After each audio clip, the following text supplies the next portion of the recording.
Putra dari Gubernur Jawa Tengah Muhammad Sinedin Alam Ganjar mengunjungi Kabupaten Goa, Sulawesi Selatan, sekaligus bertemu dengan Raja Goa ke-38, Andi Kumala Ijo Karaeng Lembang Parang, di kediamannya di Goa. Alam datang untuk bersilaturahmi dan mempelajari sejarah dan silsilah dari kerajaan Goa yang berjaya pada abad ke-16 silam. Dalam pertemuan tersebut, Alam menilai banyak dari masyarakat yang kurang mengetahui sejarah, latar belakang, peninggalan dari kerajaan Goa yang selama ini berdiri. Senang sekali sih, tadi juga disambut dengan sangat hangat oleh keluarga dari kerajaan Goa. Terus ini dipertunjukkan dari Bala Longkwa, itu istana yang sekarang juga banyak sekali peninggalan dan informasi terkait sejarah dari kerajaan Goa itu sendiri. Sangat senang. Banyak kita bahas sejarah sama kebudayaan sih, dan juga bagaimana anak-anak muda ini tetap tertarik kepada budaya-budaya lokalnya, khususnya juga melestarikan apa yang ada di daerah masing-masing.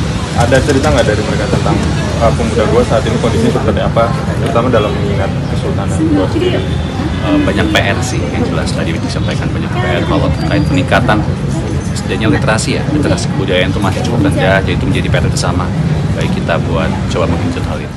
Sementara itu, Raja Goa ke-38, Andi Kumala Ijo Karaeng Lembang Parang, mengatakan, dengan populasi masyarakat Indonesia yang besar, generasi muda diharapkan mampu jadi penopang keberlangsungan masa depan dan senantiasa menanamkan identitas Indonesia secara utuh.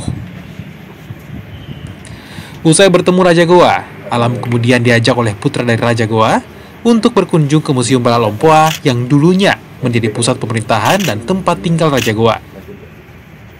Di Museum Bala Longkwa, Alam mendapat banyak informasi terkait sejarah kerajaan Goa, seperti silsilah kerajaan Goa, serta peninggalan Kesultanan Kerajaan Goa, yakni Benteng Sumba Opu, Makam Sultan Hasanuddin, Museum Bala Longkwa, serta Masjid Tua Syekh Yusuf.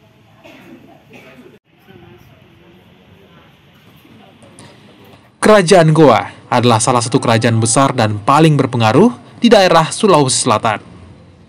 Rakyat dari kerajaan ini berasal dari suku Makassar yang berdiam di ujung selatan dan pesisir barat Sulawesi.